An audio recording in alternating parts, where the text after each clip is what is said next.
What up, my fellow Knicks fans? This is your guy Marcellus Eads, and don't panic quite yet. Now, in the past couple years, with all the player movement, we've seen the Atlantic Division go through quite a shakeup. And as you all may know, all the teams within the division play each other about 4 times a year. And with higher caliber players coming into the division, it'll be great to look at the competition and some of the transactions that are help shaping the Atlantic Division's future. Because other than the Pacific Division, the Atlantic Division is no joke. I mean, last year we had 2 teams within the division go to the Eastern Conference Finals. And this year we got 2 teams that are pretty much locked in to make championship runs for the next 2 to 3 years. And then we have another team that has an ace in their pocket to make a big move to get to that level. And then on top of that, we have another team with an upcoming superstar that's a Kawhi Leonard archetype, and he's mixed in currently right now with at least 2 players that have all-star veteran experience. Now, with that said, we're going to start off with the Boston Celtics. And the Celtics actually this summer became a weaker team. They lost Terry Rozier, Kyrie Irving, Al Horford, Marcus Morris. And of course, they added Kemba Walker, Enes Kanter, and they got the Bucks 2020 first round pick by trading Aaron Baines. Now, the Celtics right now, they need Gordon Hayward to come back in form. Last season, he was getting a lot of minutes. It was causing a lot of younger players to,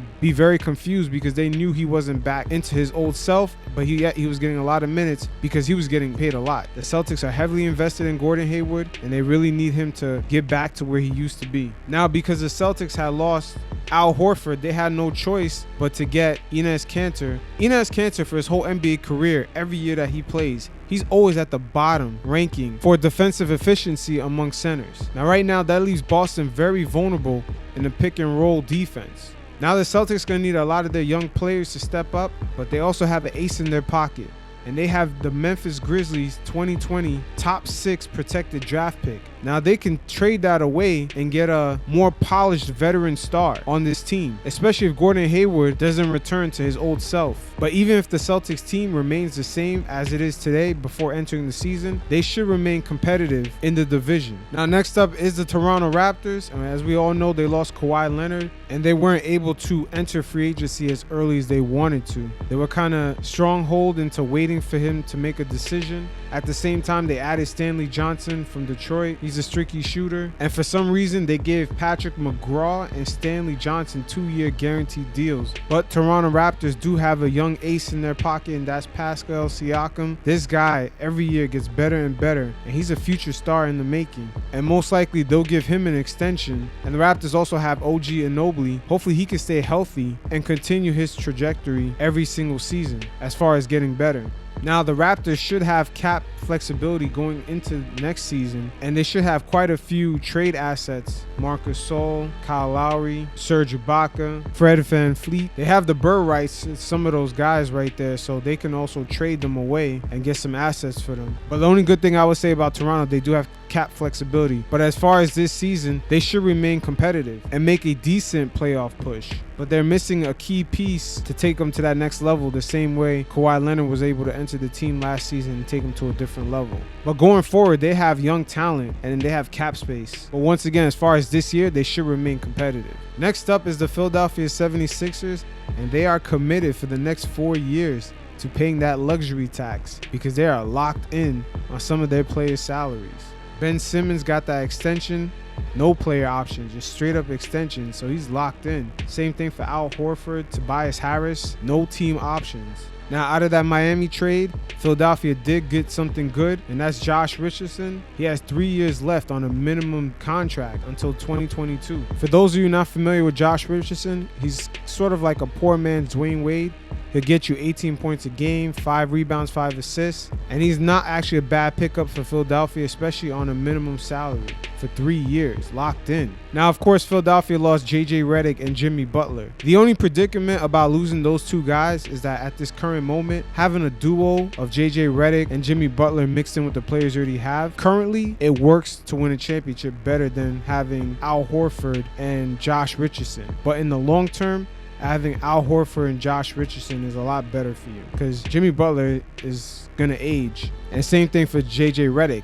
You don't know how that drop-off is going to be like for those 2 players, but you know it's coming. Versus the drop-off for Al Horford, which is a center, it's a lot less than a guard in today's NBA. Another small hit Philadelphia took, especially with locking in all these salaries, is their bench is a little thin. They got Trey Burke, James Ennis, Kyle O'Quinn, Raul Nato. That was kind of a good pickup for them. They kind of needed a guard. Mike Scott. The only questionable thing they did in the offseason was TJ McConnell. They had his bird rights and they kind of let him walk for nothing. But pretty much Philadelphia, they're locked in, they're committed. They're going to be competing for a championship run for the next like 3 to 4 to 5 years. So this team is going to be one of the dogs of the division going forward. And last but not least, another team that's pretty much locked in with salaries is the Brooklyn Nets. And they made a lot of moves this offseason. Of course, getting Kevin Durant, Kyrie Irving. They also locked in a top 20 pick from the Golden State Warriors in that sign-and trade for KD. They traded away Allen Crabbe and got Tyrese Walker from Atlanta. And they gave up a few of their own picks for the current year. And they got back a 2021 second-round draft pick from Atlanta. They also got veteran forward Garrett Temple, Wilson Chandler, which is a good signing for them. Wilson Chandler, that's if he could stay healthy, because last year when he played for the Clippers, he barely hit that court. And the Nets also extended their nice rookie sensation, Caris LeVert, and he's pretty much going to play for the Nets in the prime of his career. As we all know, last season, LeVert got hurt, but before he got hurt and missed that 42 games, he was averaging about 18 points a game. And then when he came back from his injury in the series against Philadelphia, even though the Nets lost, he did average about 21 points a game. So he continued on even after injury doing his thing, and it's an extension well deserved. I mean, as we all know, the Nets this season is not going to have Durant, but if Taurean Prince can actually develop and be a bit more consistent on the court, because in Atlanta he was very inconsistent. One night he'll give you 18 points, the next night he was a ghost. If he can remain consistent at the small forward, that'll be a nice little replacement for Durant for this current season. And also, if Wilson Chandler, like I said before, if he could stay healthy for the Nets, they should remain fairly competitive this season. I mean, you're going to have LeVert, Kyrie Irving, Jared Allen, DeAndre Jordan, Taurean Prince. I mean, this team isn't looking bad at all. The Nets, they've done a good job from rebounding from the mess of a trade that they made with the Boston Celtics, especially getting rid of Crabbe's contract. That contract was horrible. But the Nets cleared up cap space. They got the superstar players. They got the players that they needed. It was a good offseason for the Nets. They should remain fairly competitive depending on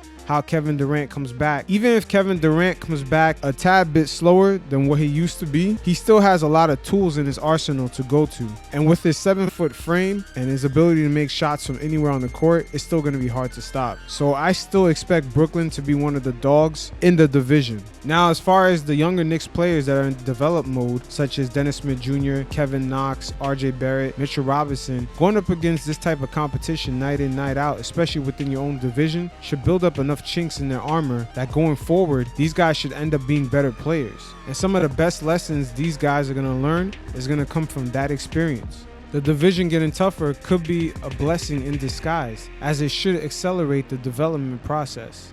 You guys stay safe. Peace.